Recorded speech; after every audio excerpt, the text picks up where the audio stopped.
Stop comparing yourself, because the moment you do, you start judging your life by rules that were never written for you. This is the story of a boy who couldn't see the world until he finally saw himself. No one in that small town ever learned how to look at him properly. They knew his name, they knew where he lived, they knew he couldn't see, but they never truly saw him. He was a blind boy growing up in a place where everyone noticed what you lacked before they noticed who you were. He tried to live like other children, walking to familiar places by memory, counting steps, listening carefully for voices and movement. He didn't ask for special treatment. He only wanted to belong. But the problem wasn't his blindness. The problem was how people treated it. Slowly, quietly, day after day, the world around him convinced him that he mattered less. If you've ever felt invisible, if you've ever been defined by one thing you couldn't change, stay with this story. Because it isn't really about blindness. It's about what happens when a person starts believing they have no value. The teasing didn't begin as cruelty. At first, it sounded like jokes. Children laughed. Someone said his name and waited for him to turn the wrong way. Someone else clapped loudly just to watch him flinch. To them, it was entertainment. To him, it was confusion. He smiled when they laughed, even though he didn't understand why. Smiling was safer than asking questions. Smiling made things end faster. But as he grew older, the jokes became sharper. The laughter lasted longer. Sometimes they pretended to help him, offering a hand to cross the street, guiding him along a path, only to disappear without warning. He would stand there alone, listening to their footsteps run away, their voices dissolving into laughter. No one came back. He learned not to ask for help again. At home, no one meant to hurt him, but even kindness carried weight. Adults spoke more softly around him, as if volume could break him. They discussed his future in the past tense, even though he was still a child. What kind of life will he have? What will he ever be able to do? They didn't realize he could hear every word. Over time, their voices became something else. They stopped sounding like other people. They started sounding like his own thoughts. He began to walk faster, as if speed could make him less noticeable.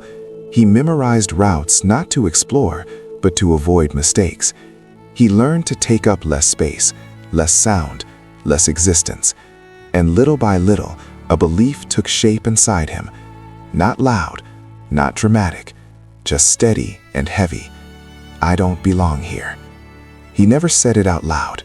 There was no moment of realization, no single event he could point to. It was more like erosion, something wearing away slowly, until one day he noticed how thin everything felt inside. The other children talked about what they wanted to become: firefighters, athletes, teachers. They spoke about tomorrow as if it were guaranteed. He stayed quiet. When people asked him questions, he gave short answers. When they forgot he was there, he didn't remind them. Being overlooked hurt less than being laughed at. At night, lying awake, he replayed conversations he never participated in. He wondered what it felt like to be chosen first, to be trusted, to be wanted without conditions. He didn't hate the world. He hated himself for not fitting into it. There came a day when the weight finally became too much. It wasn't extraordinary. No dramatic confrontation, no public humiliation. Just one more reminder, one more laugh that lasted too long. Something inside him went quiet. He didn't go home that afternoon. Instead, he walked past the familiar sounds of his neighborhood, counting steps until even those faded. He didn't know where he was going. He only knew he needed distance from the voices, from the labels, from the version of himself the world seemed determined to define. For the first time in his life, no one was guiding him. And for the first time, he didn't try to correct his direction. He just kept walking. The farther he walked from town, the quieter the world became. At first, the silence felt like relief. No laughter, no whispers, no footsteps circling him like a game he never agreed to play. Just the rhythm of his own movement. Step, pause, step, guided by memory and instinct. But silence has a way of filling itself. As the familiar sounds faded, the voices he carried inside grew louder. He remembered the first time someone pretended to help him and didn't. He had been younger then, smaller, still trusting. A hand had guided him forward, steady and confident. Then, without warning, it was gone. He stood there, unsure whether to move or stay still, afraid that one wrong step would make the laughter start again. He waited. No one came back. That moment stayed with him longer than he expected, not because of the fear, but because of what followed. After that day, he stopped believing help was real. He stopped believing kindness lasted. Every experience after that only confirmed it. People talked around him, not to him. They spoke as if he were fragile, unfinished, temporary. When he made mistakes, they weren't corrected, they were tolerated. When he succeeded at something small, it was treated like a miracle, not an achievement. It taught him something dangerous, that expectations were not meant for him. As he grew older, the gap between him and everyone else widened. Not because he couldn't keep up, but because no one believed he should try. Doors closed quietly. Opportunities disappeared without explanation. He wasn't rejected loudly. He was simply never considered. And somehow, that hurt more. He learned to listen carefully, not just to words, but to pauses, to the hesitation before someone spoke to him, to the tone that said, "I don't know what to do with you." Those details piled up, day after day, year after year. Eventually, they stopped feeling like things that happened to him. They started feeling like proof. Maybe they're right, he thought. Maybe there is something wrong with me. Maybe I was never meant to matter. The thought didn't scare him at first. It felt logical, clean, like an answer to a question he had been avoiding. He didn't cry about it. He didn't rage against it. He simply accepted it the way people accept bad weather, something unpleasant but unavoidable. That acceptance changed how he moved through the world. He began choosing routes that required fewer interactions, even if they were longer. He timed his walks to avoid crowds. He memorized the sounds of doors opening and closing, so he could pass through places without being noticed. Not invisible, just forgettable. At home, he stayed in his room more. When asked how his day was, he answered with one word. He didn't want concern. He didn't want encouragement. Both felt like reminders of what he wasn't expected to become. Late at night, lying awake, he imagined what it would be like to disappear entirely. Not dramatically, not tragically, just quietly. As if the world would adjust without noticing, the way it always had. The idea didn't come with panic. It came with relief. That realization unsettled him more than any insult ever had. The day that pushed him past the edge didn't look important from the outside. No shouting, no cruelty that could be pointed at and named. Just a moment, brief and careless. Someone laughed when he misjudged a step. Not loudly, not maliciously, just enough. Something inside him cracked. It wasn't anger. It wasn't sadness. It was exhaustion. The kind that settles into your bones when you've been carrying something heavy for too long without knowing how to put it down. He stood there for a moment, surrounded by familiar noise, and felt completely removed from it. That was when he decided to leave. Not to make a statement, not to prove anything, just to stop participating in a life that felt like it had already decided his value. He didn't tell anyone. He didn't pack anything. He didn't even think of it as a decision at first. It felt more like gravity, something pulling him forward without resistance. Each step away from town made him feel lighter, not happier, just less weighed down. Still, doubt followed him. What if they were wrong? What if there was more? What if leaving was a mistake? Those thoughts surfaced briefly, then faded. They didn't have enough strength left to argue. By the time the sounds of town disappeared completely, he wasn't thinking about the future anymore. He wasn't even thinking about the past. He was thinking about rest, about how quiet everything could finally be. And in that quiet, something else settled in. Not a plan, not a goal, but a dangerous sense of resolution, as if the question he had been living with his entire life was about to end. He'd noticed the sound before he noticed anything else. At first it was faint, barely different from the wind brushing against leaves, a low, steady rhythm that didn't belong to footsteps or voices. It didn't hurry, it didn't hesitate, it simply existed. Water. He followed it instinctively, adjusting his steps until the sound grew clearer, fuller. The ground beneath his feet softened, the air felt cooler. Somewhere nearby, something moved without needing permission. The river didn't ask who he was. It didn't care what he couldn't do. That felt important. When he reached the bank, he stopped, not because he was afraid, but because there was nothing left pushing him forward. The journey itself had been the distraction. Now there was only the moment. The water flowed past him endlessly, indifferent and constant. It carried no laughter, no judgment, no memory of mistakes, just motion. He stood there for a long time.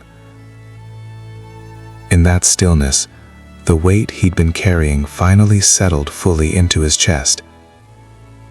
Without the noise of town, without the presence of others, there was no one left to perform for, no one to disappoint. Just himself. And that was when the emptiness arrived. Not as pain, not as sadness, but as absence. He realized how tired he was, not physically, but emotionally. Tired of listening, tired of adjusting, tired of being tearful, tired of existing in a world that seemed permanently out of sync with him. The river kept moving. It didn't rush him. It didn't reassure him. It simply kept going, as if it had been doing this long before he arrived, and would continue long after he was gone. That thought didn't scare him. It comforted him. He imagined what it would be like to stop trying, to stop holding his breath, to stop wondering how much space he was allowed to take up, to finally be quiet in a way that felt complete. For the first time, the idea of ending things didn't feel dramatic or desperate. It felt practical. A solution to a problem no one else seemed willing to acknowledge. He edged closer to the water, guided by sound alone. Each step was careful, deliberate, not rushed, not emotional, just precise. He wasn't thinking about pain. He wasn't thinking about consequences. He wasn't even thinking about death the way people usually do. He was thinking about relief, about how the noise inside him might finally stop. The river lapped gently against the bank, close enough now that he could feel the coolness rising from it. The air shifted. His senses sharpened, as if his body understood something his mind hadn't fully named. This was the place. No witnesses, no expectations, no one to explain himself to. He paused at the edge, not because he doubted his decision, but because something inside him wanted to remember the sound one last time. The steady movement of water, the absence of voices, the rare experience of being somewhere that didn't demand anything from him. He took a breath. It felt deeper than usual, slower. And in that breath, a thought surfaced, not loud enough to stop him, but clear enough to be noticed. If I disappear, will anyone notice the difference? The answer came quickly. Probably not. That certainty didn't hurt the way he expected it to. It settled over him calmly, like a final confirmation. He loosened his grip on the edge of the bank, letting his weight shift forward. That was when he heard it. Not the river, not the wind. A voice. It didn't shout. It didn't rush. It didn't sound alarmed. It simply existed. Steady, grounded, unmistakably human. If you step forward now, the voice said, you'll never find out what you were actually capable of. The words cut through the quiet, not sharply, but completely, like a sound that didn't belong, yet somehow fit. He froze. Every part of his body reacted before his mind did. Muscles tightened, breath caught. His sense of space recalibrated. Someone was there. He hadn't heard footsteps approach, no rustling, no warning, just presence. Slowly, cautiously, he turned toward the sound. I'm not here to stop you, the voice continued, calm and unthreatening. I just think you should know what you're walking away from. The boy didn't answer. He didn't trust himself to. The river kept flowing behind him, unchanged. The world hadn't shifted. Nothing dramatic had happened. Yet somehow, everything had paused. For the first time that day, maybe for the first time in a long time, someone wasn't speaking about him, they were speaking to him. And that alone was enough to hold him where he stood. The boy didn't move. He stood at the river's edge, 1 foot closer to the water than the other, caught between motion and stillness. The voice behind him hadn't raised itself. It hadn't demanded attention. That, more than anything else, made it impossible to ignore. I'm not trying to convince you of anything, the man said after a moment. I just don't think silence should be the last thing you hear. The boy swallowed. His throat felt tight, unfamiliar. Who are you? He asked, his voice low, guarded. Just someone who comes here when the noise gets too loud, the man replied. There was no attempt to sound wise, no authority in the tone, just calm, the kind that comes from having sat with things long enough not to rush them. The boy shifted his weight slightly, creating distance between himself and the edge of the river. He didn't step back. He didn't step forward either. The man seemed to notice. He didn't comment. Instead, he adjusted his position, lowering himself to sit on a nearby rock.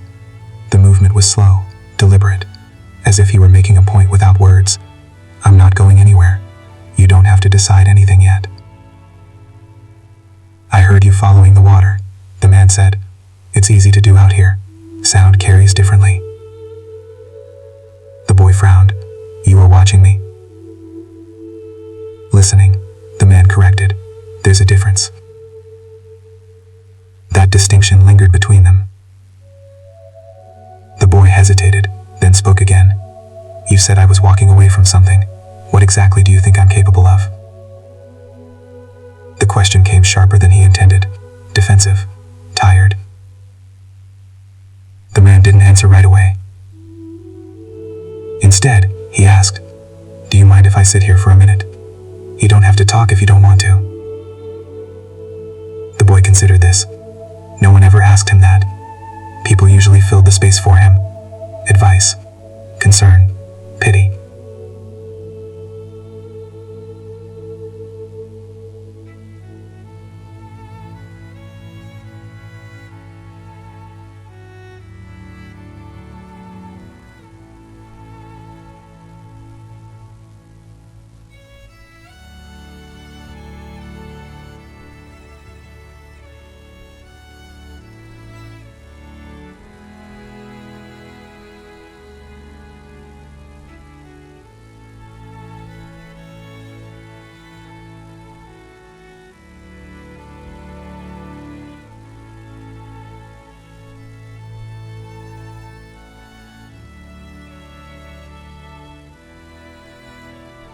They sat together, the river moving steadily beside them.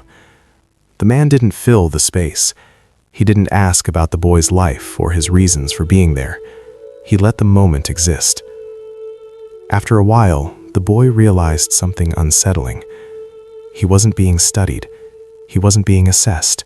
He wasn't being handled carefully. He was just there. "That question you asked," the man said eventually, "about what you're capable of, I don't know the answer." The boy stiffened. "Then why say anything at all?" "Because I know this," the man replied. "Most people don't end up here because they think they're weak. They come because they're tired of being strong in ways no one ever notices." The words landed harder than the boy expected. He turned slightly toward the man. "You don't know anything about me." "That's true," the man said, "but I know what it's like to carry something alone for a long time." The boy laughed once, short, humorless. "Everyone says that." "I'm sure they do," the man agreed. "Most of them mean well." That honesty disarmed him. The man continued, "I used to come here with someone, a long time ago. He didn't like talking much either, preferred listening, not because he was shy, because he noticed things others missed." The boy felt a tightening in his chest. What happened to him? The man didn't answer immediately. When he did, his voice hadn't changed, but something in it had deepened. "I came too late." Silence followed, not awkward, heavy, earned. The river filled the space between them, patient and indifferent. "I'm not saying that to scare you," the man said quietly. "I'm saying it because I don't believe in pretending moments like this are simple." The boy stared at the ground, his fingers curled slightly, then relaxed. "You think a story changes anything?" he asked. "People still laugh. They still leave." "Yes," the man said. "They probably will." The boy looked up sharply. "Then what's the point?" "The point," the man replied, "isn't whether the world changes. It's whether you decide you're finished before you've had a chance to see what you become when you stop trying to meet everyone else's expectations." That sounded dangerously close to advice. The boy felt resistance rise inside him. Easy to say, "You don't have to live like this." The man nodded. "You're right, I don't." He paused, then added, "But I did live not knowing how to ask for help, and I know what it costs when you decide too early that the story is over."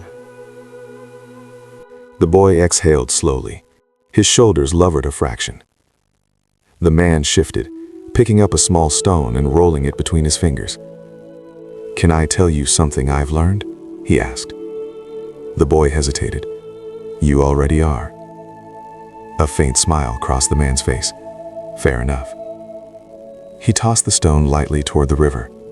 It skipped once, twice, then disappeared beneath the surface. "Some things survive because they fit," the man said. "Others survive because they don't." The boy frowned. "What does that mean?" "It means," the man continued, "that being overlooked isn't the same as being useless. Sometimes it's the reason something lasts." The boy said nothing, but for the first time since reaching the river, his body leaned, just slightly, away from it. The man didn't begin the story right away. He watched the river for a moment, as if waiting for the right place to enter the thought. Then he spoke, not louder than the water, not softer either. "There's a part of the forest not far from here," he said, "where the trees grow close together, too close. They compete for light, for space, easy to measure, easy to cut." He paused, letting the image form. But there was one tree that never fit in. Its trunk bent early, twisted under its own weight. The branches grew in the wrong directions. It didn't reach as high as the others. The boy shifted, picturing it without trying. "Every storm hit it harder," the man said. "Wind caught it at odd angles. Snow gathered where it shouldn't have. The other trees blocked its light. If trees could feel shame, that one would have had plenty." The river murmured beside them, steady and unbothered. "One winter," the man went on, Men came into the forest. They carried tools that didn't belong there. Metal against bark. The sound traveled farther than you'd expect. The boys stiffened slightly at the change in tone. They walked past the crooked tree at first, the man said. Not because they didn't see it, because they did. They just didn't stop. The boy frowned. Why not? Because it wasn't useful, the man replied. At least not to them. The man let that sit. They marked the straight ones, measured their height, tested the grain. The forest didn't make a sound while it happened, not because it wasn't afraid, but because there was nothing it could do. The boy's jaw tightened. The cutting started at dawn, the man said. Sharp, repetitive, the kind of sound that changes the shape of a place. He tapped his fingers lightly against the stone they were sitting on, not imitating the sound, but echoing its rhythm. One by one, the tall trees fell, the ones that had always stood proud, the ones that thought their shape made them strong. The boy swallowed. When they reached the crooked tree, the man said, one of the workers raised his tool. Then he stopped. The man didn't rush the next part. He shook his head, said the trunk was uneven, the wood would warp, too much waste, not worth the effort. The boy felt something stir, not understanding yet, but recognition. So they left it, the man continued. They left the crooked one standing while the others were dragged away. Silence followed, not the empty kind, the kind that waits. When the forest settled, the man said quietly, the crooked tree stood alone, exposed, still bent, still imperfect. The boy frowned. That doesn't sound like a good ending. It wasn't an ending, the man said. It was a continuation. The boy thought about that. For years, the man went on, the crooked tree had believed its shape was a flaw, something to endure, something to apologize for. But in the end, that shape was the reason it survived. The boy's fingers pressed into the ground. He didn't say anything. He didn't have to. The story had already begun working its way through him, not as a lesson, but as a mirror. "You'd think the tree was lucky?" the boy asked after a moment. The man considered the question. "I think it was persistent. It grew anyway, even when growing didn't look like success." The boy exhaled slowly. He thought of all the times he had been overlooked, all the moments he had assumed that meant failure. He thought of how much energy he had spent wishing he were shaped differently, quieter when he should speak, smaller when he should stand. The river flowed on. The man didn't say the obvious thing. He didn't connect the tree to the boy. He didn't explain the meaning. He didn't need to. Because something had already shifted. The boy wasn't suddenly hopeful. He wasn't convinced of anything yet. But for the first time, the idea entered his mind that being unwanted didn't automatically mean being without purpose. That survival itself might be a kind of statement. He leaned back slightly, increasing the distance between himself and the river without realizing he was doing it. The man noticed. He said nothing. The boy stayed quiet after the story ended, not because he was overwhelmed, but because something inside him was rearranging itself. The kind of shift that doesn't announce its arrival. It just happens, slowly, until you realize you're no longer standing where you were before. The man didn't interrupt. He watched the boy the way you watch a fire burn low, not trying to add fuel, not afraid it would go out. After a while, the boy spoke. "That tree didn't change," he said. "It was the same before and after." "Yes," the man replied. "It was." "Then the story doesn't fix anything," the boy said. There was no accusation in his voice, just honesty. The man nodded. "Stories don't fix things. They just help you notice what you've been living with." The boy frowned slightly. Notice what? The man didn't answer immediately. Instead, he shifted his weight, crunching a patch of gravel beneath his boot. The sound was subtle, but deliberate. The boy's head tilted before he realized it had. "You heard that," the man said. The boy hesitated. "Everyone would." "Not the way you did," the man said. "You didn't turn toward me. You adjusted your posture. You already knew where I was." The boy shrugged. "I've had to. That's my point." The man leaned forward slightly. You didn't wake up one day with sharper hearing. You built it. Every time you had to know where you were without being told. Every time you had to read a room without seeing it. Every time you had to listen closely because no one bothered to explain. The boy felt a quiet resistance rise in him. That doesn't make it a strength. It just means I didn't have a choice. Most strengths start that way, the man said. The boy shook his head. People don't admire that. They just see what I can't do. That's true, the man said. Most of them will. The honesty surprised him. But that doesn't change what you're capable of, the man continued. It just changes who notices. The boy folded his arms, defensive again. You think knowing where someone is standing makes me special? I think, the man said carefully, that you notice patterns most people rush past. You hear hesitation before someone speaks. You recognize people by how they move, not how they look. You remember details because you can't afford not to. The boy opened his mouth to argue, then stopped. Because he knew it was true. He remembered knowing his mother's mood by the way she set things down in the kitchen, recognizing neighbors by the weight of their footsteps, sensing when a conversation had shifted before anyone else acknowledged it. He had never called those things skills. He had called them survival. You didn't choose this path, the man said, but you learned how to walk it. The boy stared at the ground. His voice was quieter when he spoke again. If any of that mattered, someone would have said something. The man considered him for a long moment. People usually name what they understand, he said, not what they depend on quietly. The boy swallowed. The man continued.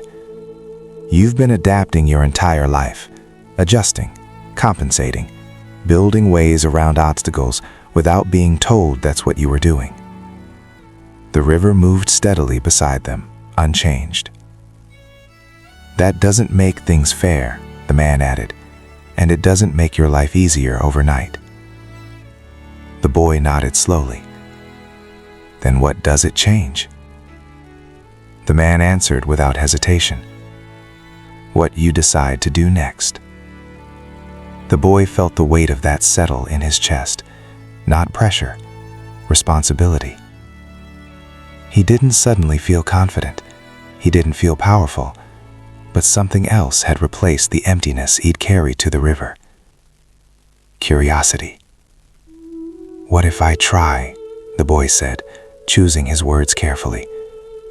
And it turns out none of it is enough.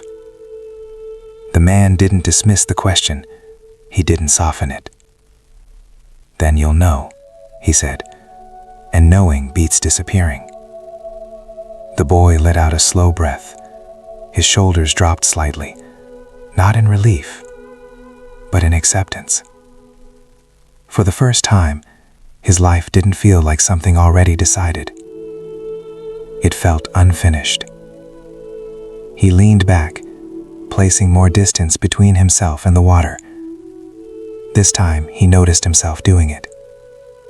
The man stood, brushing dirt from his hands. I'm not going to tell you what to do, he said. That part's yours. The boy nodded. The river kept flowing. The forest remained indifferent.